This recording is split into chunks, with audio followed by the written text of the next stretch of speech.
আমি দুঃখিয়া মানুষ স্যার, আমার কেই কোনটা নাই, দুনিয়ার কিছু নাই, আমার এই হারাস্তি করছে।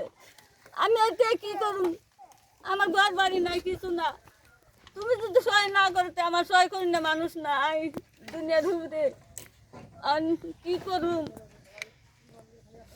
তুমি যদি একটু সাহায্য করতা তাহলে আমি একটু দেখুন।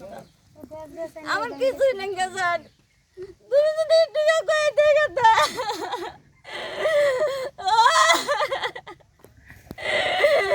আমার কিছুই নেই স্যার, আমার একবার বিনাশ করে দিয়ে গেছে। আমি কোনে থাকবো? আমার ঘর বাড়ি নাই, কিছুই নাই। আমার ঘর একটা সরকারি ঘর, কাগজপত্র সব আমি এনকার মোড়ানো। আমার কি আর আসতে কিনা করতেছে?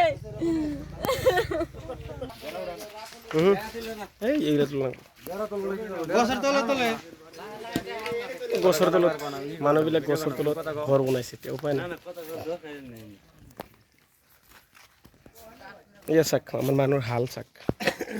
এইটো ঘৰ এতিয়া আমাৰ থাকিব, এইটো ঘৰ এয়া চাক, আমাৰ ল'ৰা ছোৱালী, আমাৰ ল'ৰা ছোৱালী ক'ত কেনেকুৱা বহি আছে। এইটো এইবিলাকে আমাৰ ঘৰ এতিয়া। এয়া চাক, গছে আমাৰ ঘৰ এতিয়া, গছৰ তলতে শুই আছে। এইটো আমাৰ এজন মুৰব্বী মানুহ, তাৰ বেমাৰী মানুহ।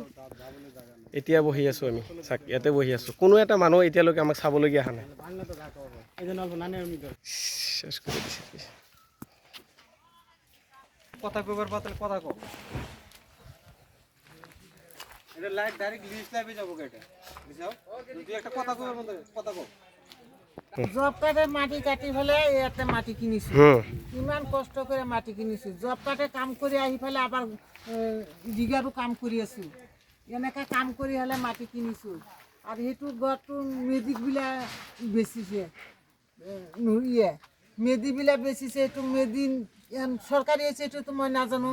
হে সরকারি কেনেকা কৰি দিল? হে সৰকাৰি মাটি হয়ে মোক কেনে কে বিচাৰতে? মই ক'ত থাকিম? মোক ক'ত জাগা দিব? মোক জাগা দিয়ক, মই থাকিব পাৰিলো। নহ'লে তেনেহ'লে বন্দুক আনি ইয়াতে মাৰি থৈ যাক, মৰিবা খুজিম। তাৰ জিন্দা মৰা নালাগে, ভাল কৰি মাৰি থৈ যাক।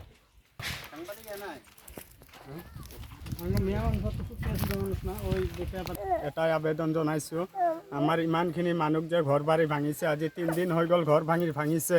এটা প্ৰশাসনৰ মানুহ আমাক এতিয়ালৈকেও দেখা নাই। মোৰ যে ইমান সৰু সৰু ল'ৰা ছোৱালী আছে, বাচ্চাবিলাক আছে, এইবিলাকক কোনে চায় আপোনালোকে কওক? একবাৰ চিন্তা কৰক অসমৰ মুখ্যমন্ত্ৰী মহোদয়, একবাৰ চিন্তা কৰক। আমাৰ বাবা এটা পাগল মানুহ, কিমান কষ্টকে আমাক ডাঙৰ কৰিছে। আমি পঢ়িব পৰা নাই, আমাৰ বাবা আমাক পঢ়াব পৰা নাই টকাৰ অভাৱত। ভাবিছিলোঁ বাচ্চা দুটাক মই পঢ়াম অলপ, ভাবিছিলোঁ মই বাচ্চা দুটাক অলপ পঢ়াম মামা। একদম বৰবাদ হৈ গৈছে জীৱনটো, আৰু কি কৰিম আৰু মামা।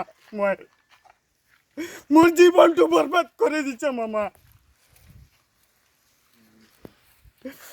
মোৰ বাচ্চাবিলাকক এতিয়া কোনে চাব মামা? আজি 3 দিন হ'ল মামা, অলপ কিবা খাব পৰা নাই, ভাত বনাব পৰা নাই। আপোনালোকে এইবিলাক চাওক, আমি ক'ত বসবাস কৰি আছোঁ? আমি কি অসমৰ মানুহ নহয় নাকি মুখ্যমন্ত্ৰী ডাঙৰীয়া? মামাক আবেদন কৰিছোঁ, আমি কি অসমৰ মানুহ নহয়? আমি যদি অসমৰ মানুহ নহওঁ তেতিয়াহ'লে আমাক ওলাই দিয়ক এইটো গাঁও, ইয়াৰ পৰা ওলাই আমাক বাংলাদেশত পঠাই দিয়ক। আমাৰ NRC চাক, ডকুমেণ্ট চাক, আধাৰ কাৰ্ড চাক, লাগিলে মোৰ দাদাৰ ডকুমেণ্ট চাক, তথাপি ওলাই দিয়ক। আৰু শুনা পাইছোঁ কিছুমান মানে ফেচবুক লাইভ আহে আমাৰ ইয়াতে কষ্টলি গাঁৱত, আমাৰ 1 নং কষ্টলি, আমাৰ এইটো কষ্টলি পথাৰত ফেচবুক লাইভ আহে, আহি পেনে কৈ আছে এইবিলাক বাংলাদেশী মানুহ হয়। মই নিজে শুনিছোঁ। আমি যদি বাংলাদেশী মানুহ হওঁ, ইমান যদি কাৰোবাৰ দম আছে, আমাক ওলাই দিয়ক বাংলাদেশী মানুহ, ইয়াৰ পৰা ওলাই দিয়ক মানুহ। সংস্থাপন কৰিব লাগিব মামা। মামাক এটাই অনুৰোধ কৰিছোঁ, মামা আপোনালোকে মোৰ বাচ্চাবিলাকক চাওক। মোৰ ৱাইফ আছে, মোৰ বাবা আছে। মোৰ বাবা এজন পাগল মানুহ, কাণত শুনা নাপায় মামা। আপনি তো সবই বুঝি পায় মামা, আমি পড়িব পারা নাই, এই কারণে একো ক'ব নোৱাৰো মামা। এটা ঘুৰে নিয়ে মাৰা লাগছে